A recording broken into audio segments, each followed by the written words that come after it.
Assalamualaikum warahmatullahi wabarakatuh.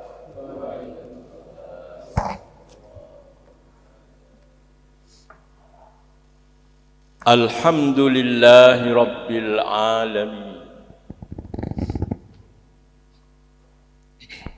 Wassalatu wassalamu ala khatamin nabiyyin Sayyidina wa habibina wa syafi'ina Muhammadinil mab'uthi rahmatan lil alam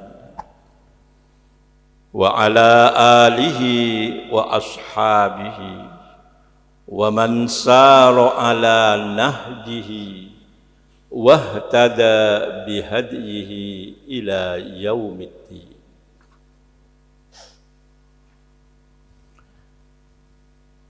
Bapak-bapak, ibu-ibu, saudara-saudari, jamaah subuh Masjid Al-Mukhlasin yang berbahagia. Pertama-tama mari kita panjatkan puja-puji dan syukur kehadirat Allah Subhanahu wa Ta'ala atas limpahan berbagai nikmat karunia-Nya, sehingga kita dapat menjalankan tugas kewajiban kita sehari-hari, baik dalam hubungan kita dengan Allah Subhanahu wa Ta'ala yang berupa ibadah seperti sholat subuh pada pagi hari ini, maupun dalam hubungan kita dengan sesama manusia, sesama hamba Allah. Mudah-mudahan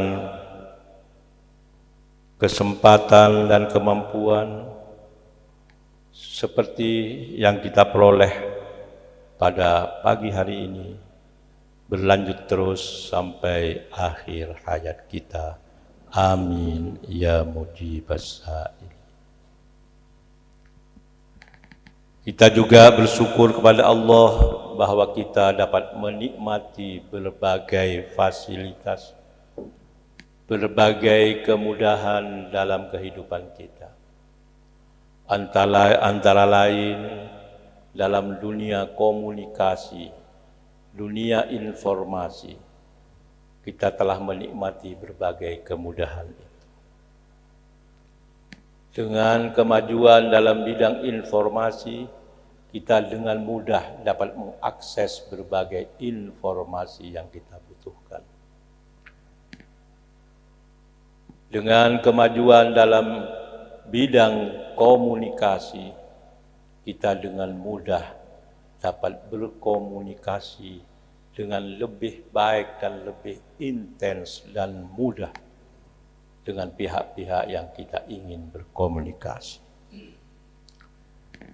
Dalam kaitannya dengan perkembangan baru semacam ini, mungkin prinsip yang sangat terkenal di kalangan pesantren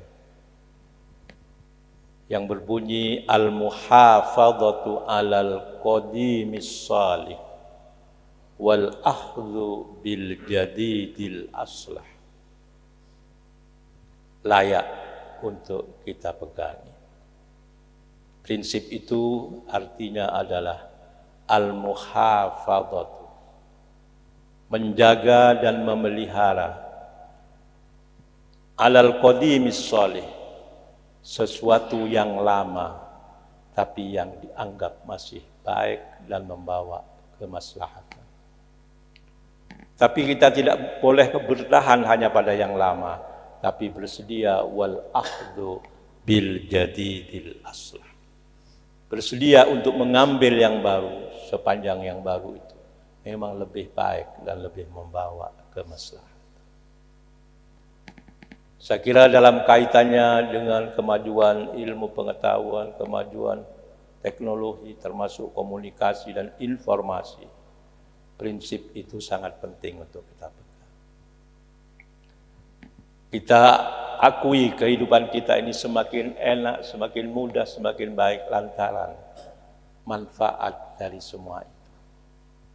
Tapi di lain pihak kita juga harus sadar, harus awas dan waspada bahwa kemajuan komunikasi, kemajuan informasi dan lain sebagainya itu juga membawa dampak yang tidak positif, melainkan dampak yang negatif, dampak yang membahayakan kehidupan kita.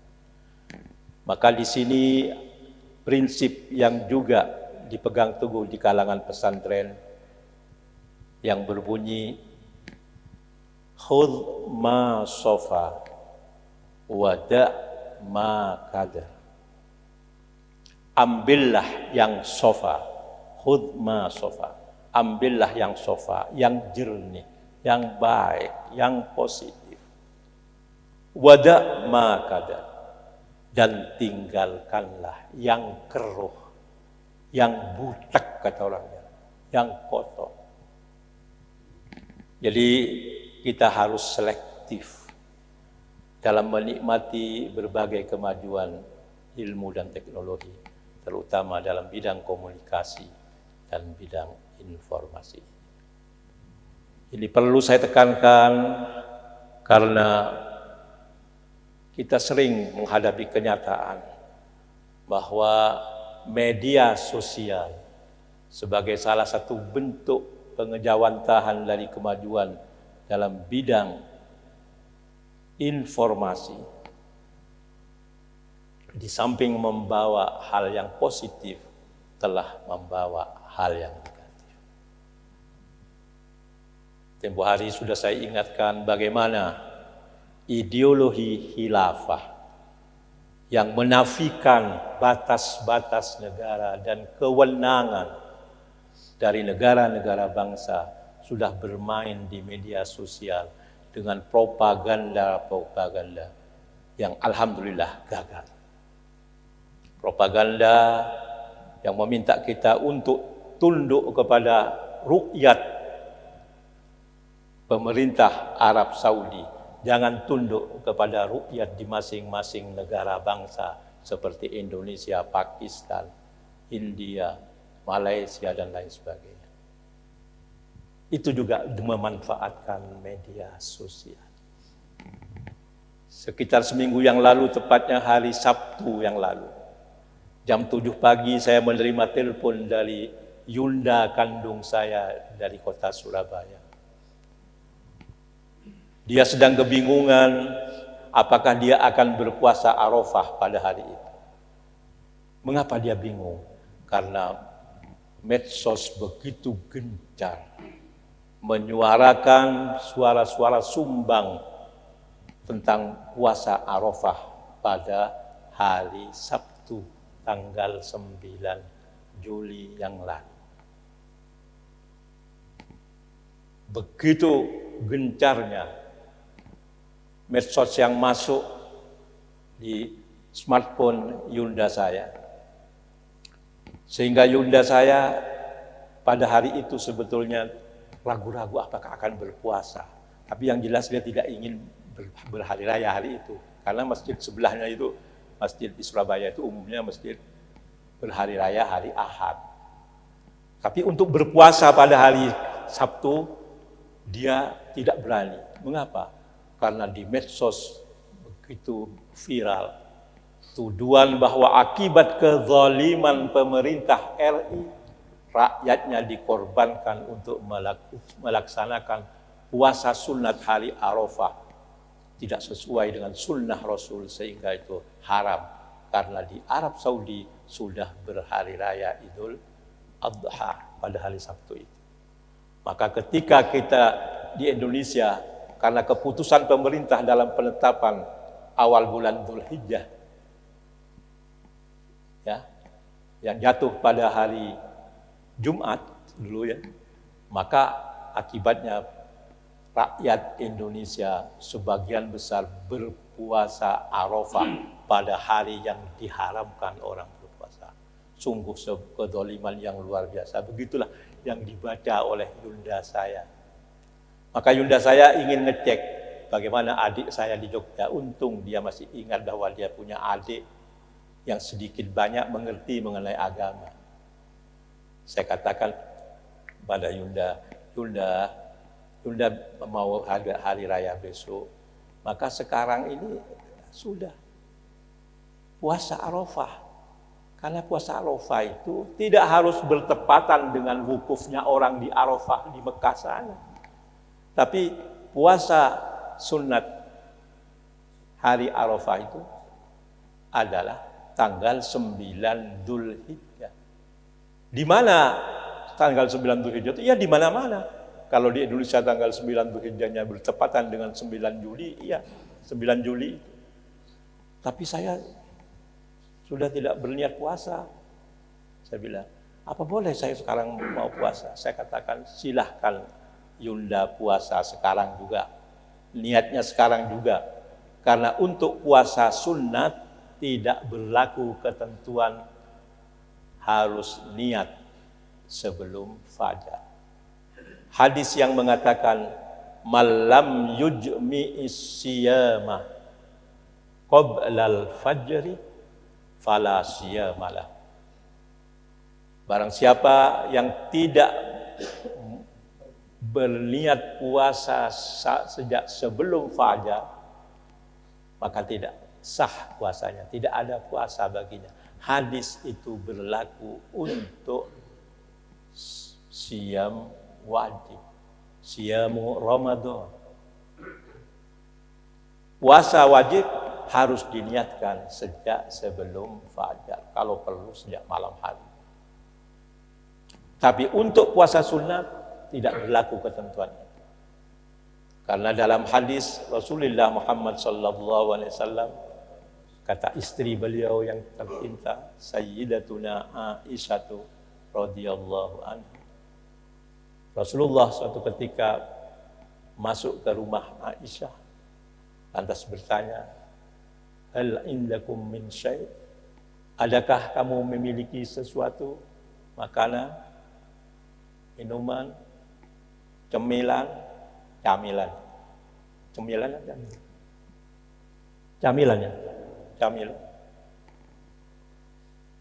Ketika dijawab, tidak ada wahai Nabi. Maka Nabi mengatakan, kalau begitu, idzan ana shaim. Jika demikian, aku puasa. Jadi niat puasanya itu di siang hari. Asalkan sebelum zawal, sebelum tergelincirnya matahari ke barat, maka boleh meniatkan puasa sunat. Jadi puasa sunat niatnya tidak harus sebelum fajar, tidak harus malam hari. Maka berpuasalah Yunda saya sejak jam 7 pagi hari Sabtu, puasa Yaumi Arafah. Alhamdulillah, saya berhasil menyelamatkan dia dari propaganda, dari provokasi sang provokator. Jadi memang bermacam-macam provokasi di medsos. Ada yang mengatakan, kalau Indonesia itu sholat maghribnya lebih dulu 4 jam dari sholat maghrib di Mekah, maka berarti ru'yatnya lebih dulu Indonesia daripada Mekah.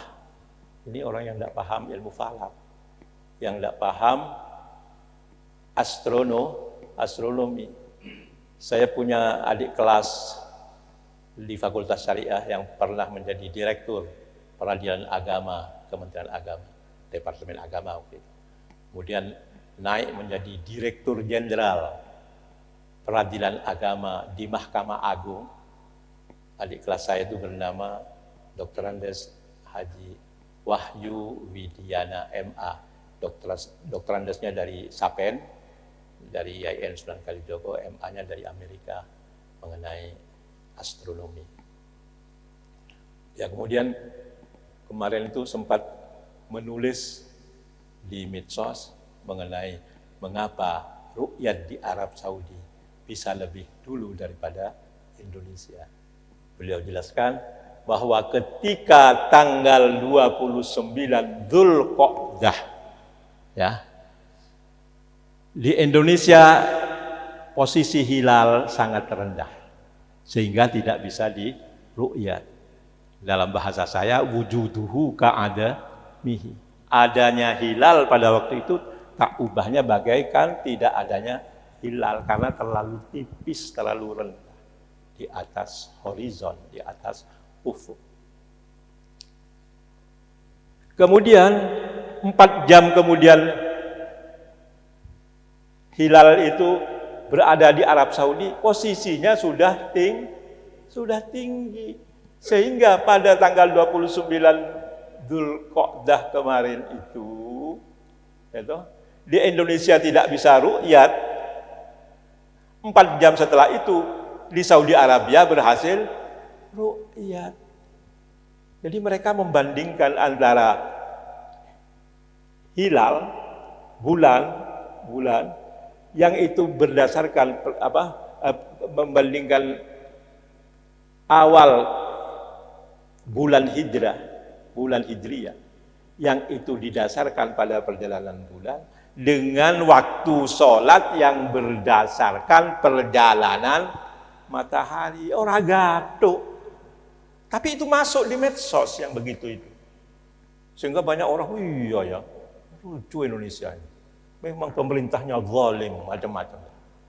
Di pemerintah itu zalim. Padahal ya kita husnudzon lah pada pemerintah dalam hal-hal seperti ini. Apa sih? Apa kepentingan politik dari pemerintah untuk memalsu ru'yat dan lain sebagainya itu? Dalam penetapan awal Dzulhijjah itu apa untungnya? Apa kepentingan politiknya? Justru saya beranggapan bahwa pemerintah dengan menetapkan awal bulan Qamariyah setiap tahun, baik itu untuk Syawal, Ramadan, untuk Dzulhijjah, itu dalam rangka untuk kemaslahatan rakyatnya. Menjalankan apa yang tercantum dan ditegaskan dalam sebuah kaidah fiqhiyah, kaidah hukum Islam yang berbunyi tasarruful imami ala ra'iyyati manutun bil maslah. Tindakan, kebijakan yang dilakukan oleh imam, oleh pemerintah terhadap ra'iyyah, terhadap rakyatnya, manutun bil maslah. Itu mengacu kepada kepentingan kemaslahatan rakyatnya. Tapi di sini pemerintah dituduh sebagai pelaku kezaliman. Maka saya pikir sangat perlu kita untuk bersikap selektif dalam menghadapi media sosial yang kita miliki. Entah itu Instagram, entah itu Facebook, entah itu WhatsApp dan lain sebagainya. Dalam kesempatan ini saya ingin mengajak bapak-bapak, ibu-ibu, saudara-saudari sekalian untuk sejenak merenungi sebuah ayat Al-Quran, yakni dari surat 49, surat Al-Hujurat, ayat 6. A'udzu billahi minasyaitonir rajim. Ya ayyuhalladzina amanu in ja'akum fasikum binaba'in fatabayyanu an tusibu qauman bijahalatin fatusbihu ala ma fa'altum nadim.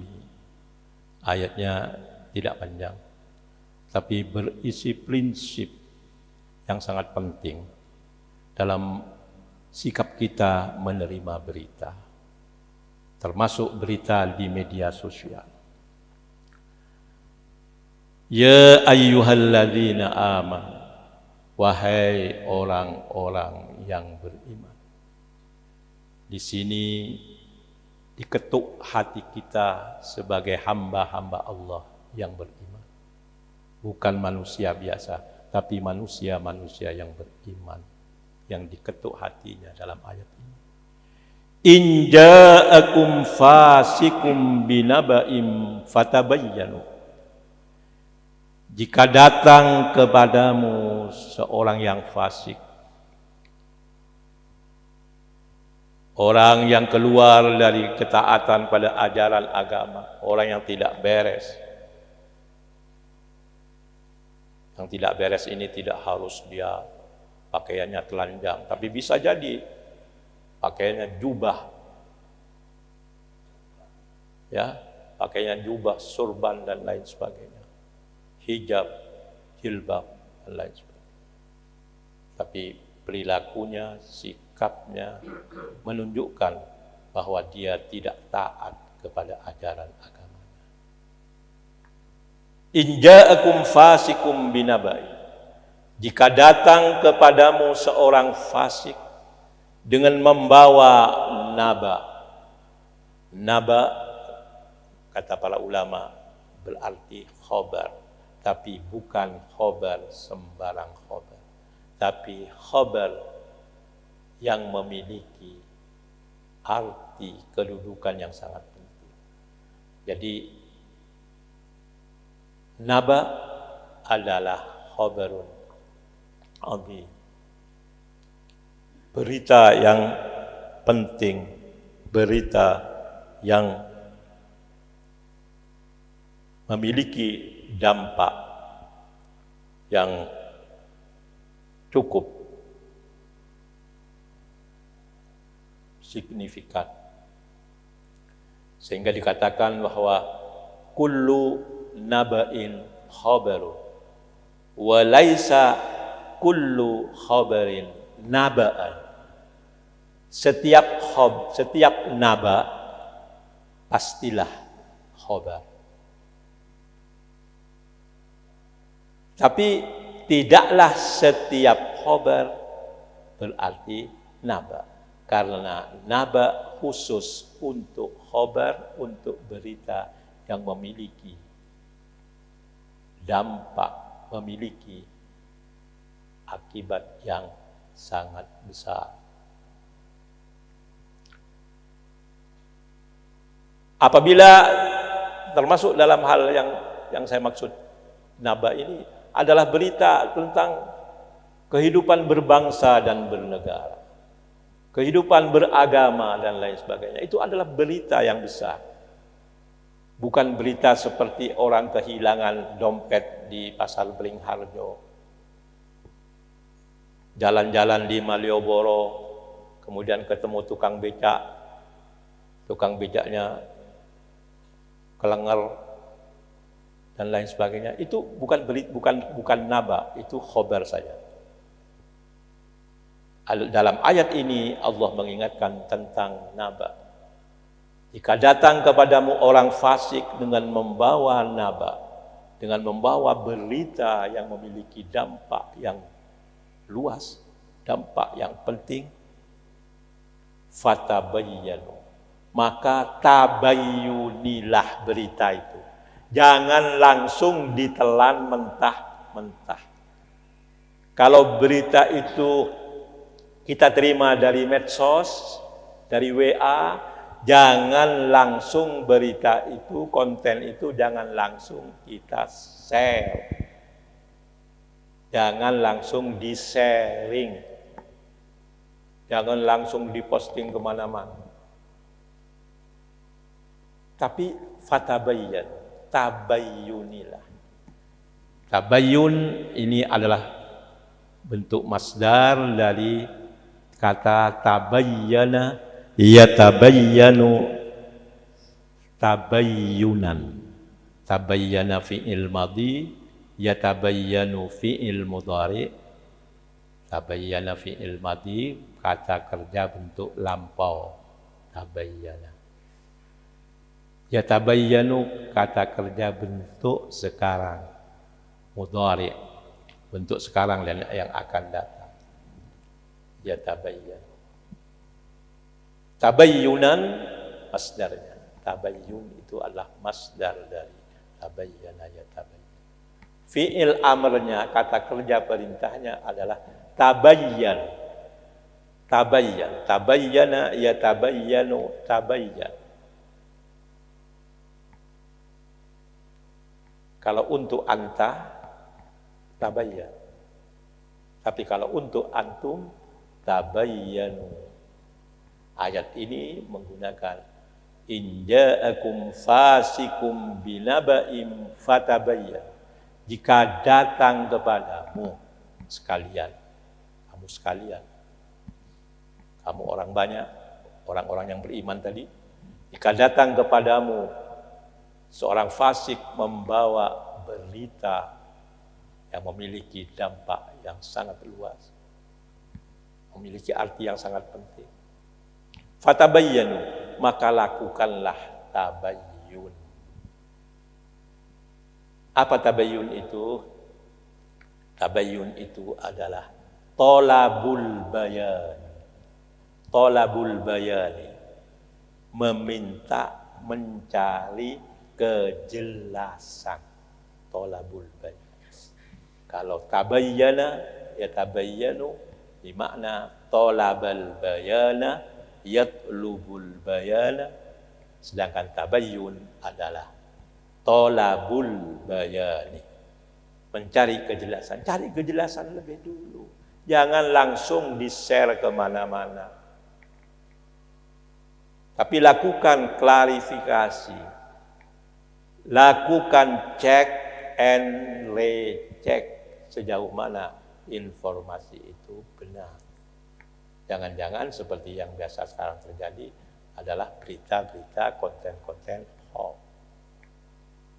Yang kalau kita menyebarkan konten-konten hoax seperti itu, maka kata baginda Rasulullah Muhammad sallallahu alaihi wasallam, kafa bil mar'i kadziban ayyuhadditsa bikulli ma sami'a. Cukuplah sebagai sebuah kedustaan bagi seseorang. Kafa bil mar'i kadziban.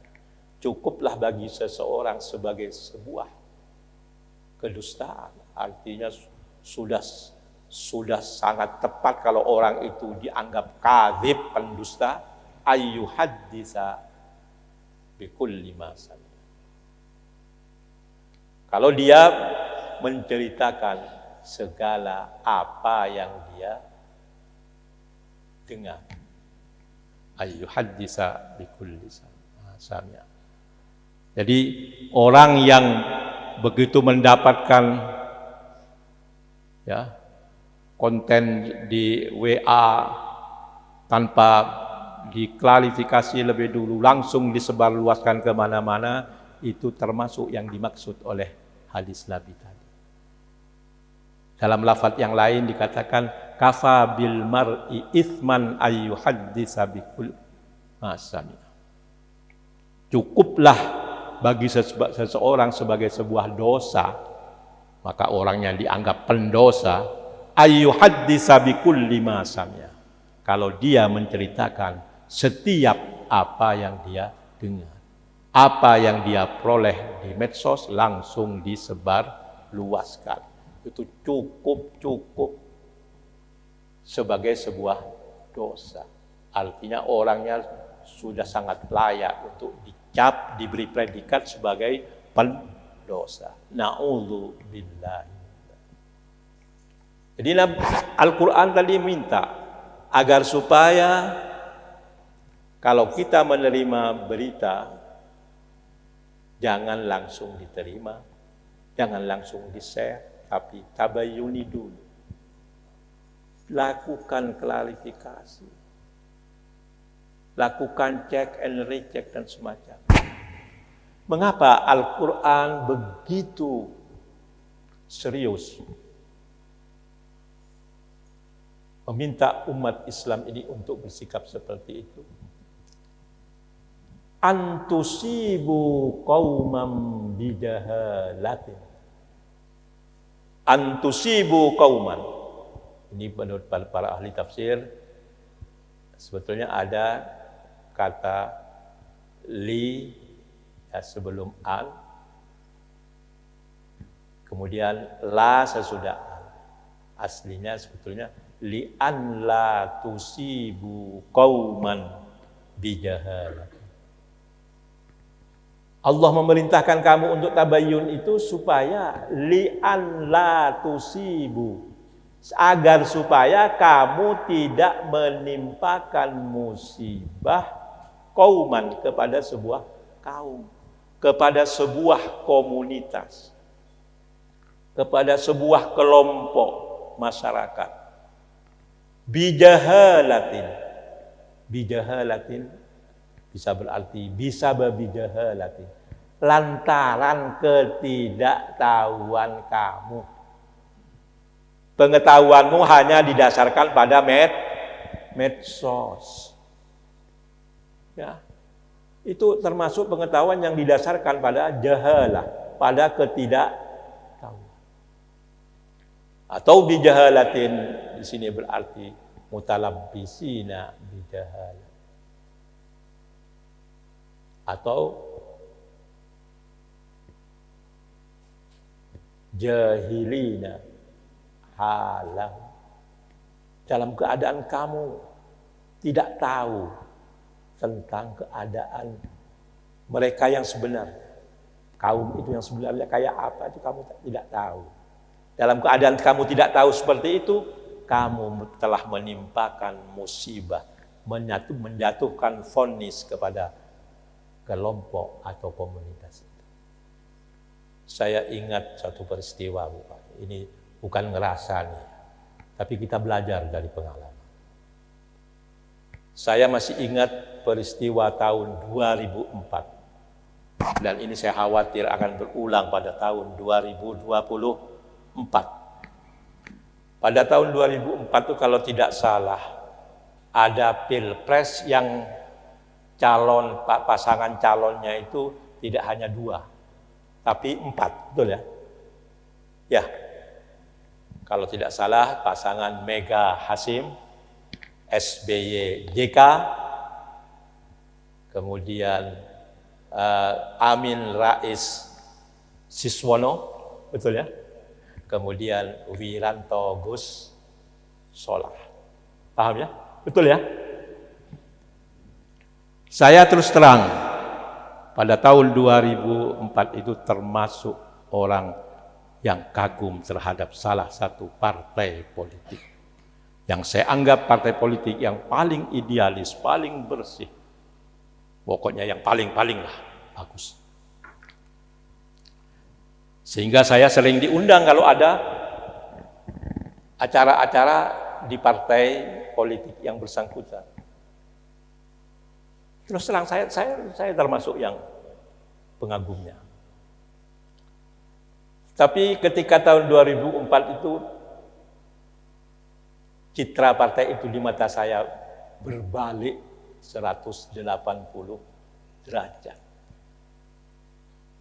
Karena itu tadi, karena antusibu qaumam bijahalatin itu. Karena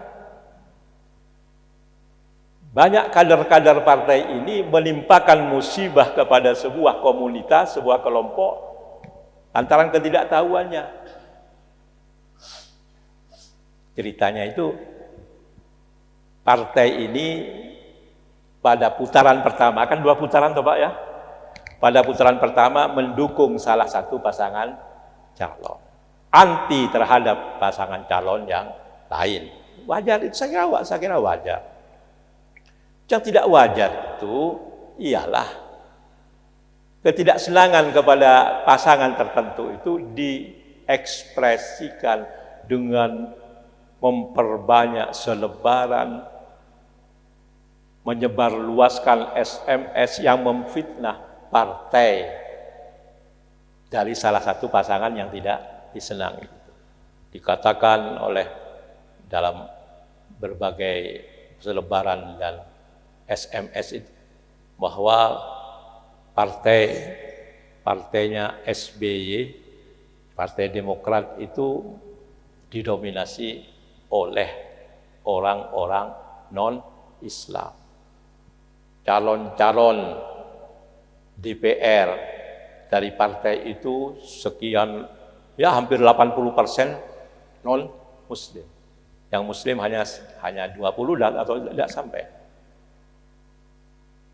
Nah ini saya tahu persis, yang menyebarluaskan ini adalah kader-kader dari partai itu melalui remaja-remaja masjid dan lain sebagainya. Dan saya dapat telepon dari teman-teman saya yang aktif di partai ini, entah dari Surabaya, dari Makassar, dari Medan, Bandung, sama. Dilalah. Kok pasangan yang digadang-gadang oleh partai itu di putaran pertama tidak lolos untuk maju ke putaran kedua. Yang lolos maju ke putaran kedua adalah pasangan Mega Hasyim, ya Pak ya, dengan pasangan SBY JK. Tidak mungkin partai ini kemudian mogok tidak ikut putaran kedua. Ya. Ternyata di putaran kedua tidak memilih mendukung Mega Hasyim, tapi memilih SBY JK. Lalu turunlah pimpinan tokoh-tokoh DPP-nya ke berbagai daerah untuk mensosialisasikan keputusan partai yang baru bahwa di putaran kedua partai ini akan mendukung pasangan SBY JK. Saya diundang di rumah makan Hegar di dekat bandara itu, Pak Gianto ya, dekat bandara itu. Saya didudukkan di depan, di barisan yang terhormat mungkin maksudnya, karena saya dianggap tokoh dari sebuah ormas Islam yang besar di Jogja ini. Dan saya punya kepentingan duduk di depan ini, saya ingin bertanya nanti. Pertanyaan saya ini mudah-mudahan bisa mewarnai pertanyaan-pertanyaan berikutnya dari para hadirin.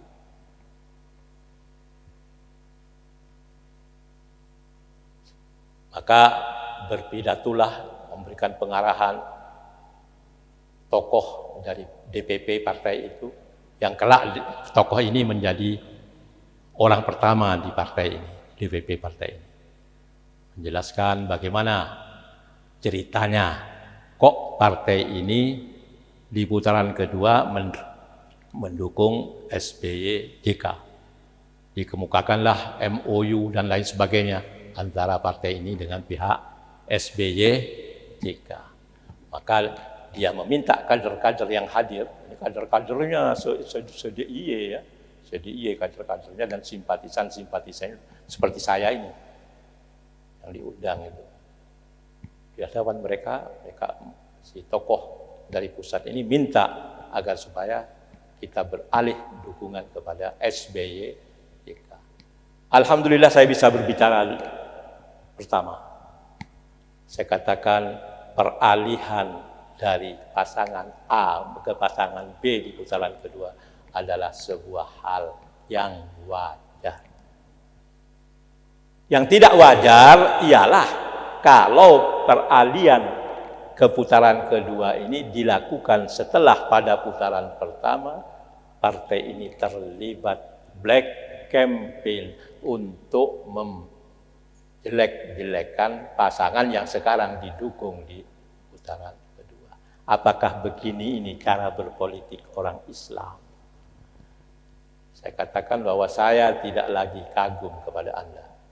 Bagi saya, partai Anda tidak lebih dari partai-partai politik yang lain. Partai yang menghalalkan segala cara untuk menang. Padahal Islam mengatakan, al-ghayah la tubarrirul wasilah.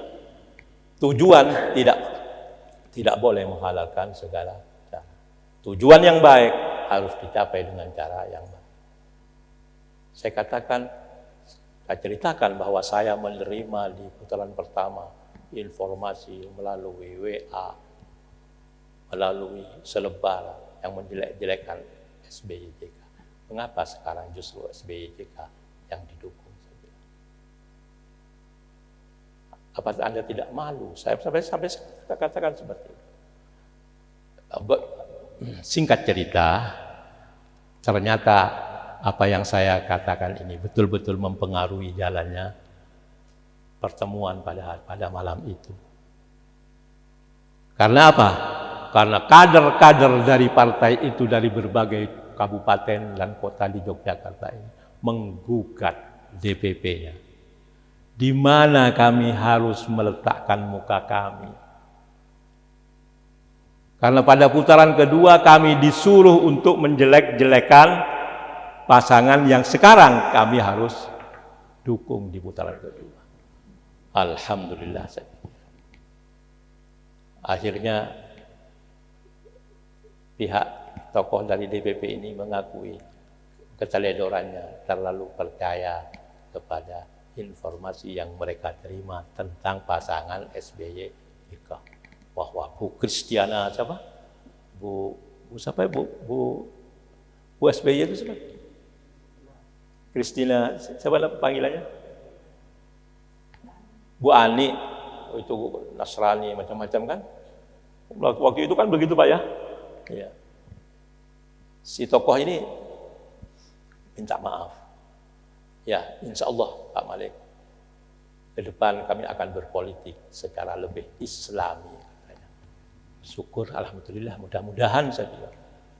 Tapi saya puas karena saya berhasil menyadarkan teman yang sering mengaku sebagai orang yang sangat Islami bahwa cara berpolitik Anda ternyata jauh dari ajaran Al-Quran, yakni surat Al-Hujurat ayat 6. Itu bapak-bapak, ibu-ibu yang terjadi tahun 2004. Mudah-mudahan hal ini tidak terjadi nanti di tahun 2024 ketika agama mungkin akan diseret-seret oleh pihak-pihak tertentu dalam rangka mendukung pasangan tertentu.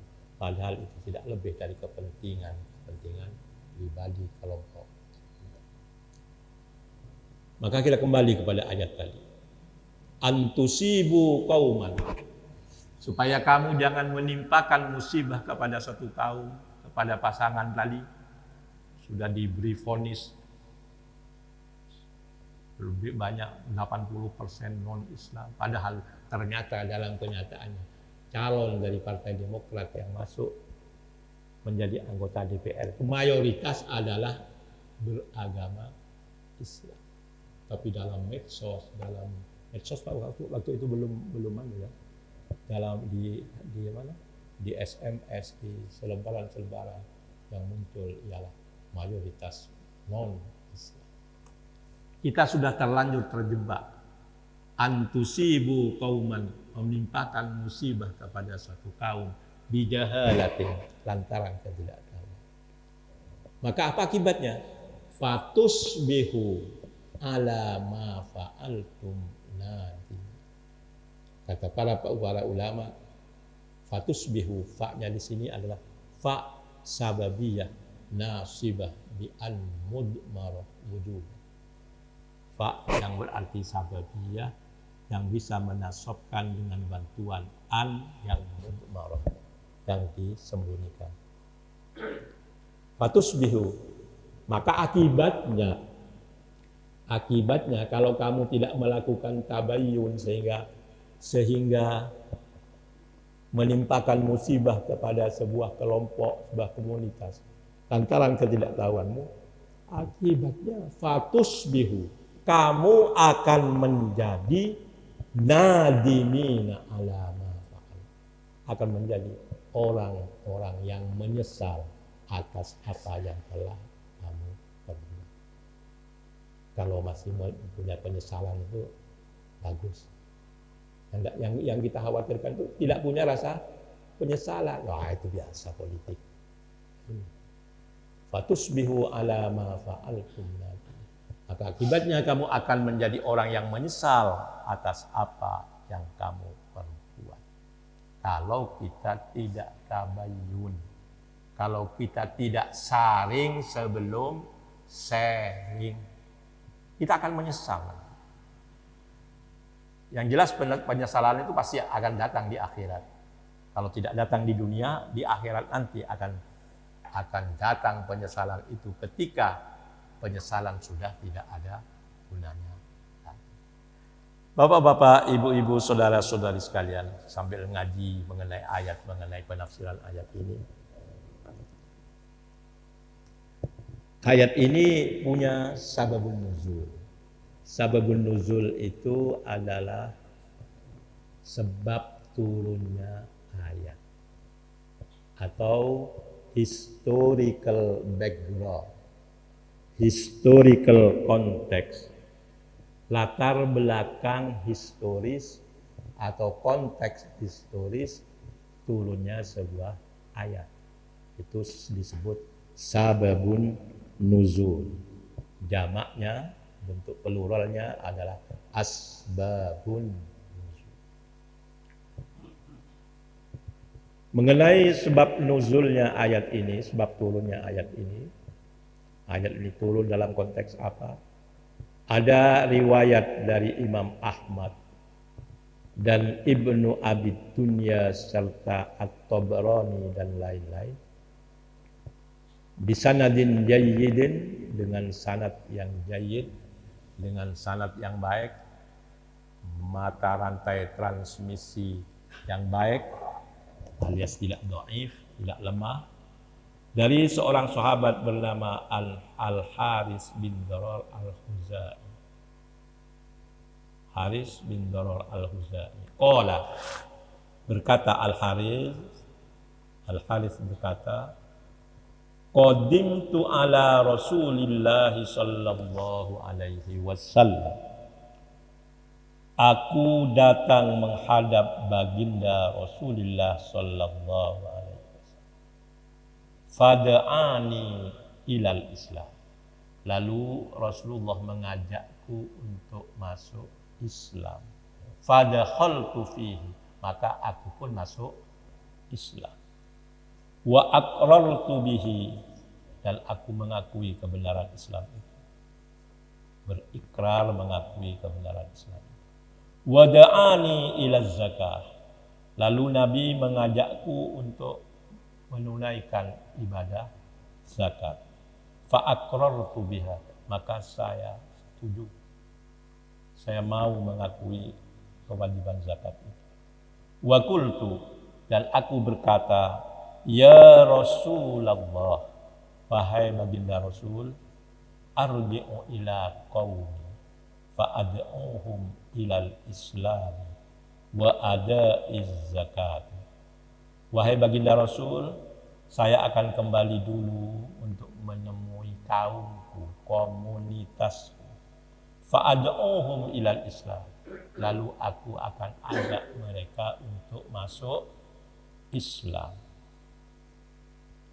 Wa ada'iz zakah, dan saya ajak untuk menunaikan kewajiban zakat. Faman istajaba li jama'tu zakatahu, maka orang-orang yang mau memenuhi himbauanku, ajakanku, akan saya kumpulkan zakatnya. Wa tursilu ilayya ya Rasulullah rasulan ibana kadza wa kadza liya'tiyaka bima jama'tu minaz zakat. Dan tolong baginda Rasul, sampean panjenengan kirimkan kepadaku utusan rasulan bi ibana kada wa kada, tanggal sekian atau bulan sekian. Apa tujuan dari Rasulullah diminta mengirim utusan itu? Liya'tiyaka, agar supaya utusan tadi datang kepada Anda, kepada panjenengan, bima jama'tu minaz zakat, dengan membawa apa yang sudah aku, zakat yang sudah aku kumpulkan. Paham ya? Jadi si Al-Haris ini minta kepada Nabi supaya Nabi mengirim utusan tanggal sekian-sekian, gunanya untuk mengambil zakat yang sudah saya kumpulkan, kata Al-Haris. Falamma jama'al Harithu zakata mimman istajaba lahu, Maka setelah Al-Haris mengumpulkan zakat dari orang-orang yang mau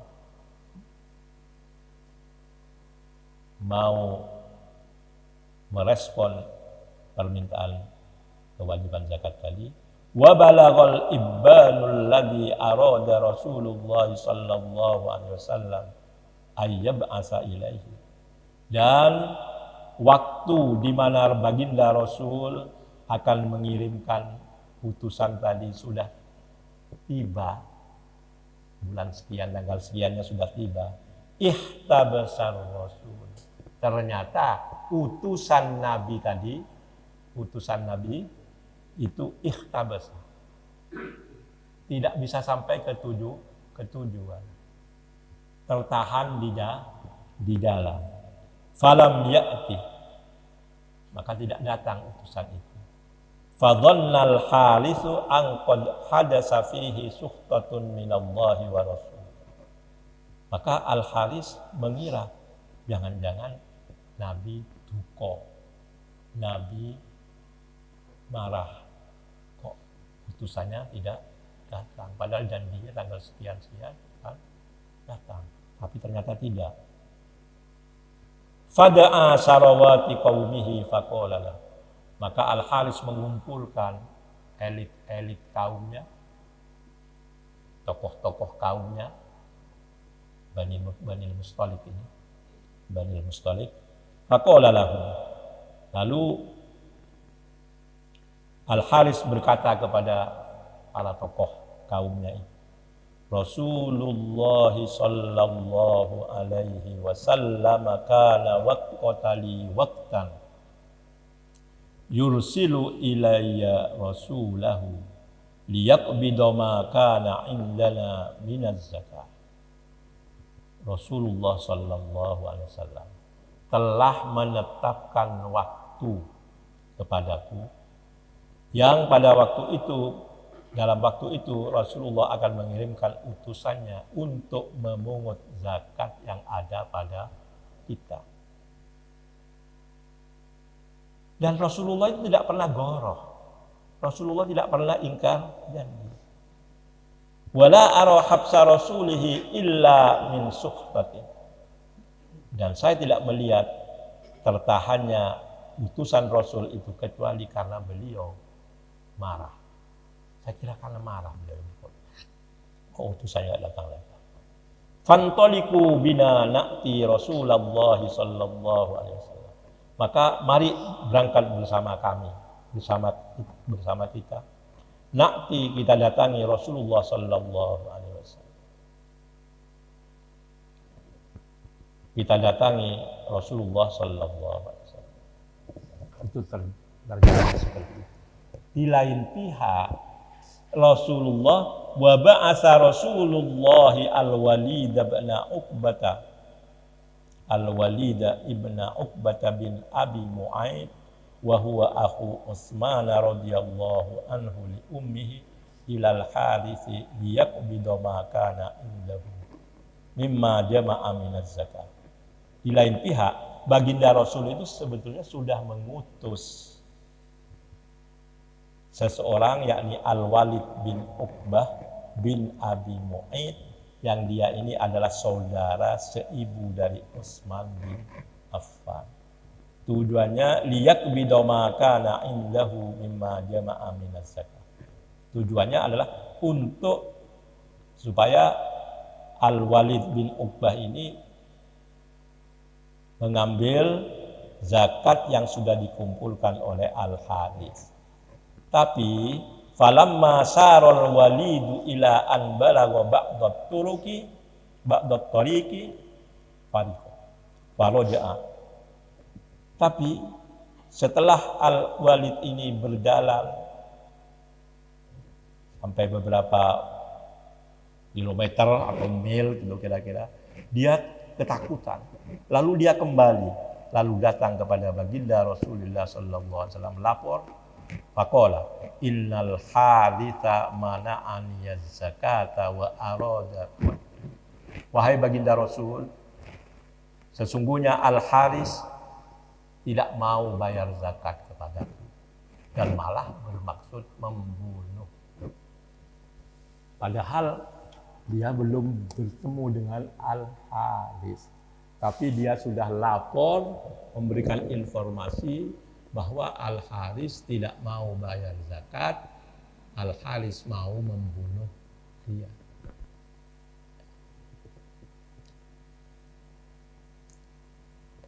Fadaraba Rasulullah sallallahu alaihi wasallam al-ba'sa ila al-Haris. Lalu Rasulullah sallallahu alaihi wasallam mengirim utusan kepada Al-Haris untuk mengecek kebenaran berita dari siapa ini? Dari Al-Walid bin Uqbah itu.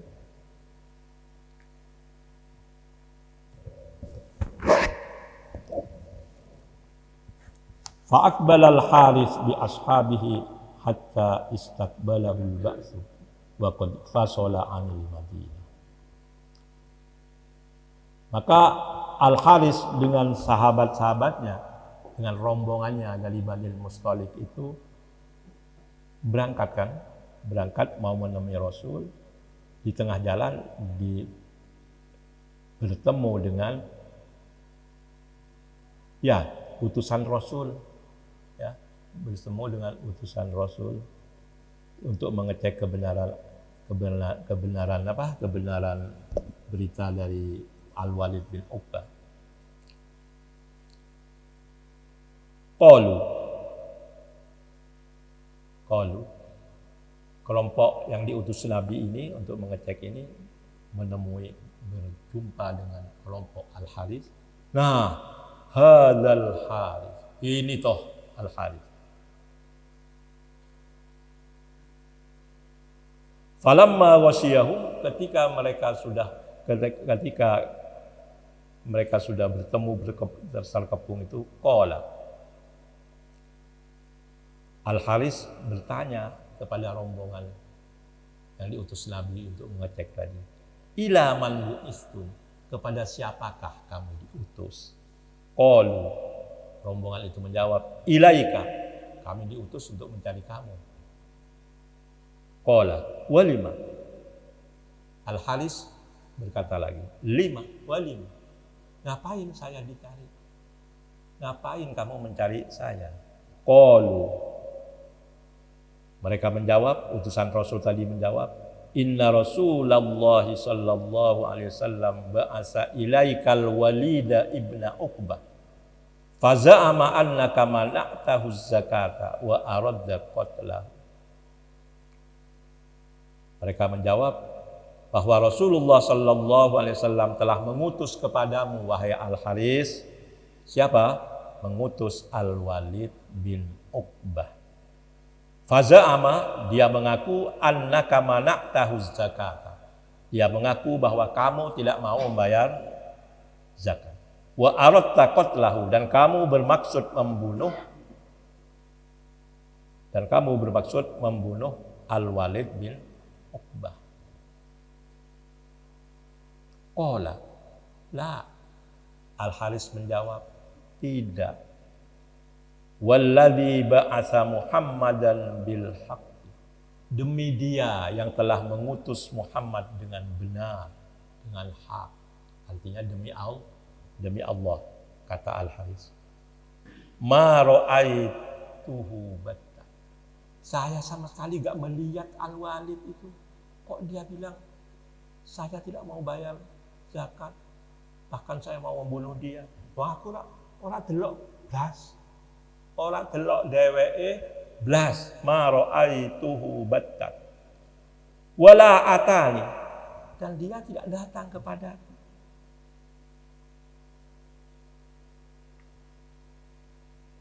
Falamma dakhala al-Haris ala Rasulillah sallallahu alaihi wasallam qala, maka setelah Al-Haris melanjutkan perjalanan menemui Rasul, qala, wahai Al-Haris, kata Nabi, mana'taz zakata wa aradta qatla rasuli. Wahai Al-Haris, kamu katanya tidak mau bayar zakat.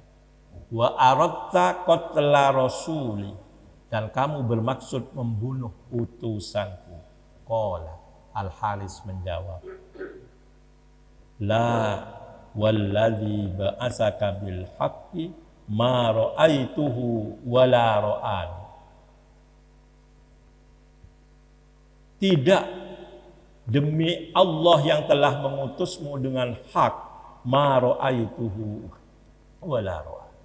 Saya tidak melihat Al-Walid bin Uqbah dan dia tidak melihat saya.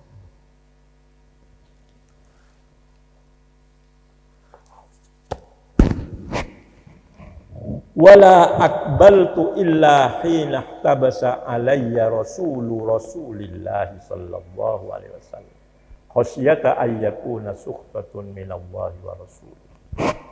Dan saya tidak datang sekarang ini, tidak datang menghadap panjenengan wahai Rasul, tidak datang ke sini kecuali karena utusan Rasulullah sallallahu alaihi wasallam telah tertahan, tidak bisa menemui kami. Kami takut panjenengan marah kepada kami. Itu kami datang ke sini justru ingin klarifikasi, ingin tabayyun. Apa betul gitu ya? Apa betul utusan sudah kirim utusan tapi ada halangan? Maka fanazalatil ayat, maka turunlah ayat ya ayyuhalladzina amanu in ja'akum fasiqun binaba'in. Bapak-bapak, ibu-ibu, saudara-saudara sekalian, para ulama dalam menjelaskan apa sebenarnya motif dari Al-Walid bin Uqbah dengan membuat berita bohong yang hampir saja mencelakakan baginda Rasulullah Muhammad sallallahu alaihi wasallam.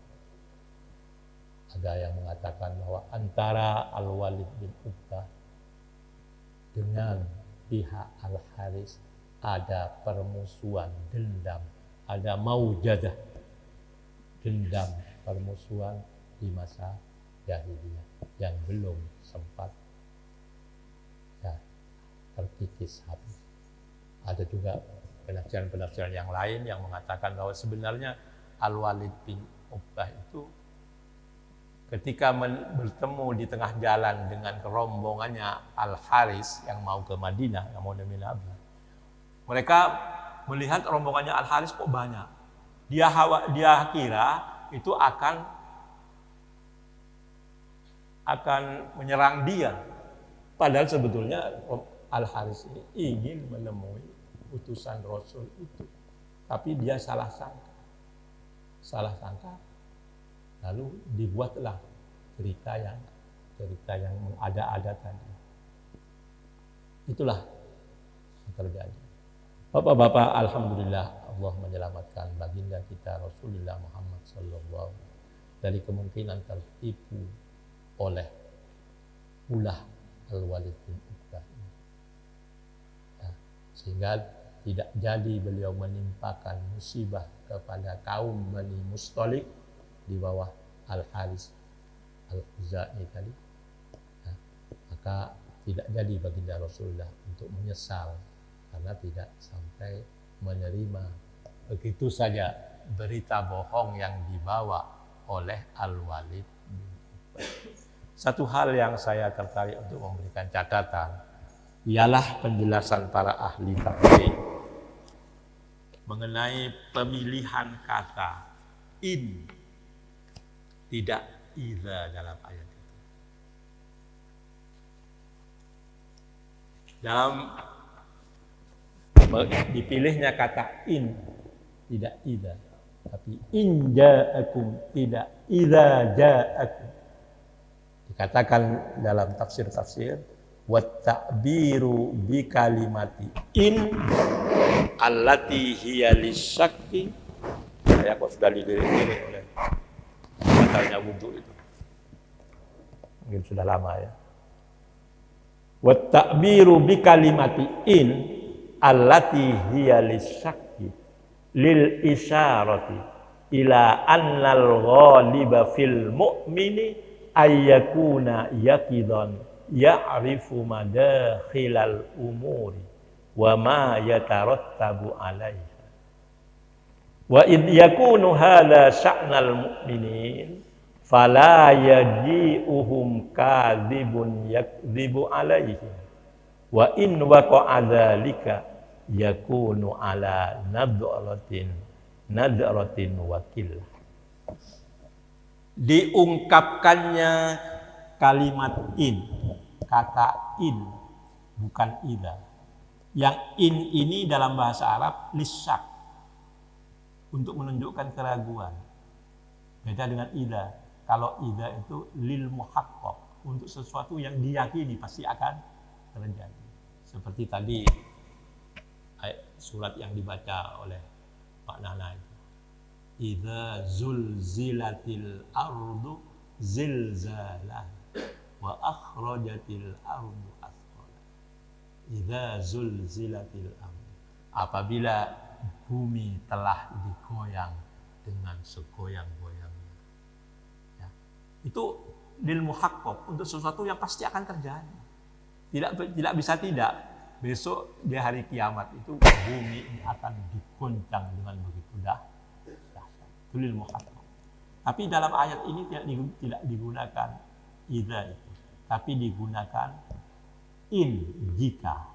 Sama-sama jika, in jika, idza juga jika. Cuma idza itu untuk sesuatu yang diyakini pasti terjadi. Tapi kalau in justru lisyak, untuk sesuatu yang diragukan terjadi. Paling banter mungkin terjadi. Paling banter. Bil mungkin. Bahkan para ulama mengatakan lisyak, untuk sesuatu yang meragukan. Nah, mengapa dalam ayat ini dipilih ungkapan in, yang in itu lisyak untuk menunjukkan keraguan, jikanya itu bukan jika yang pasti.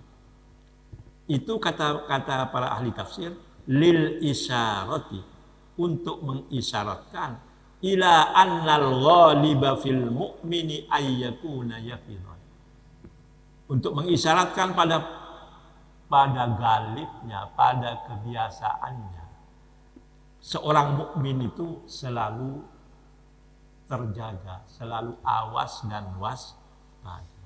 Ya'rifu madakhilal umuri wa ma yatarattabu 'alaiha. Seorang mukmin tahu tentang seluk-beluk persoalan dan apa akibatnya. Wa id yakunu hadza sya'nal mu'minin, jika keadaan orang-orang mukmin seperti itu, fala yaji'uhum kadzibun yakdzibu 'alaihi, maka tidak akan datang kepada mereka pendusta yang akan membuat kedustaan terhadap mereka. Wa in waqa'a dzalika, jika itu terjadi, jika ada sampai orang Islam didatangi oleh orang provokator macam-macam itu, wa in waqa'a dzalika yakunu ala nadratin wakillah, maka kejadian seperti itu ala nadratin wakillah, itu jarang terjadi dan kecil sekali jumlah. Jadi dipilihnya kata il, bukan idza ini, untuk menunjukkan bahwa orang Islam itu kecil sekali kemungkinannya untuk termakan oleh provokasi para provokator. Itu maksudnya. Bagi saya ini menarik ini. Karena ini tidak sesuai dengan kenyataan. Dalam kenyataan justru orang Islam ini yang paling rentan terprovokasi oleh ulah provokator. Padahal mestinya, kata para ahli tafsir, justru orang Islam ini sulit untuk diprovokasi, karena orang Islam itu selalu ala yaqdhatin. Ya.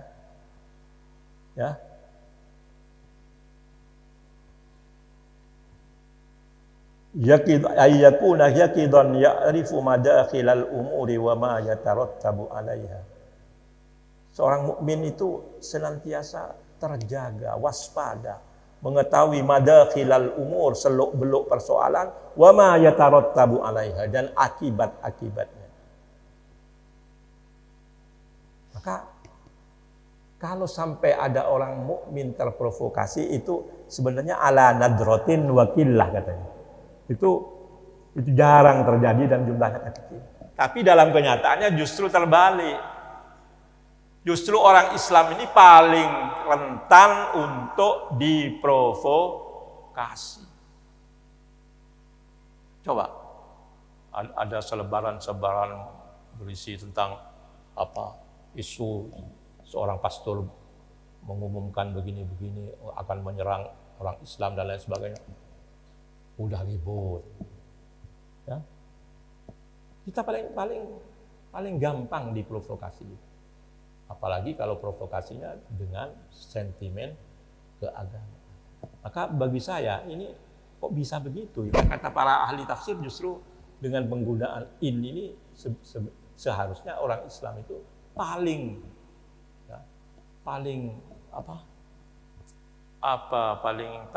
tahan terhadap provokasi para provokator. Tapi dalam kenyataannya paling rentan terhadap ulah provokator. Maka di sini menurut saya layak kita bertanya, jangan-jangan ada something wrong dalam keimanan kita. You know?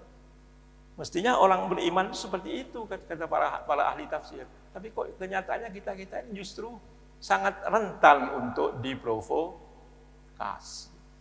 Mudah-mudahan ini menjadi renungan kita bersama.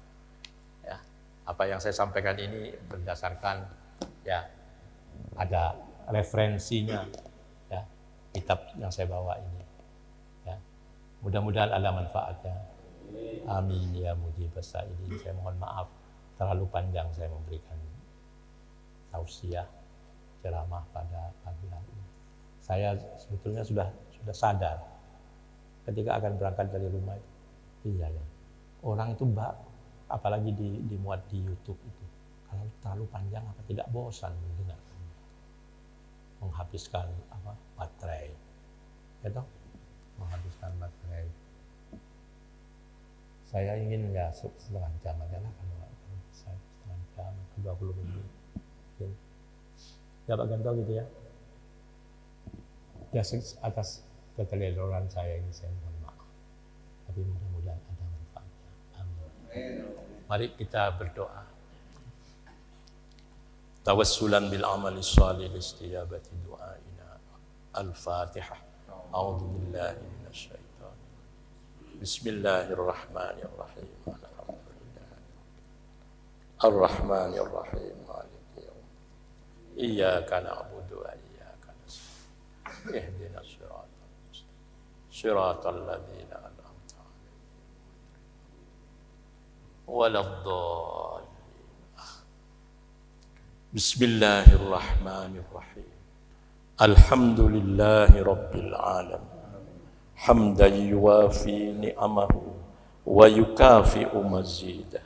Ya Rabbana lakal hamdu kama yanbaghi li jalali wajhika wa 'azimi sultanik. Allahumma salli ala sayyidina Muhammadin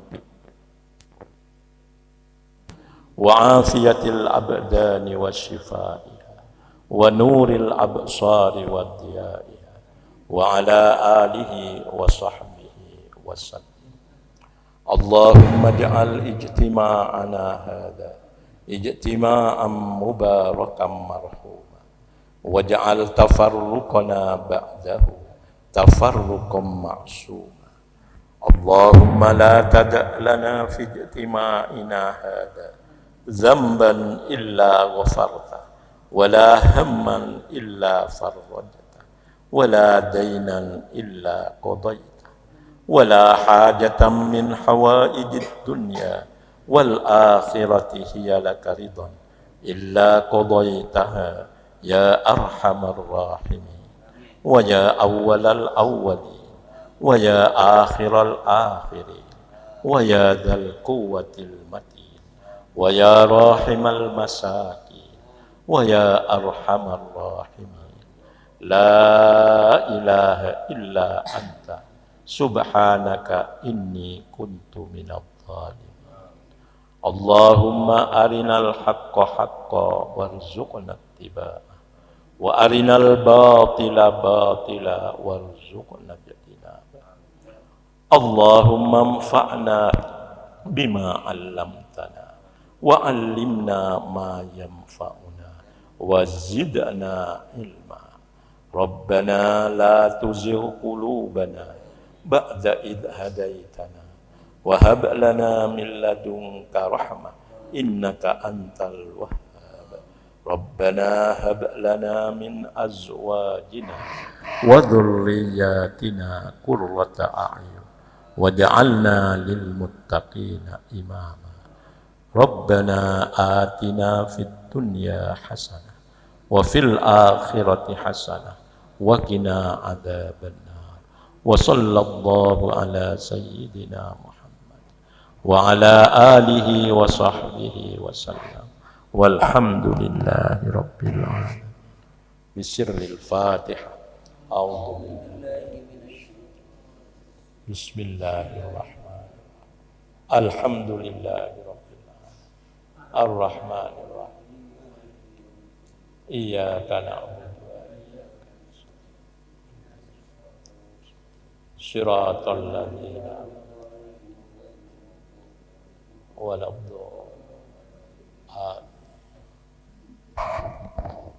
wa akhiru da'wana alhamdulillahi rabbil alamin. Wallahul muwaffiq wa huwal musta'an wa alaihi tuklan. Wassalamu alaikum warahmatullahi wabarakatuh.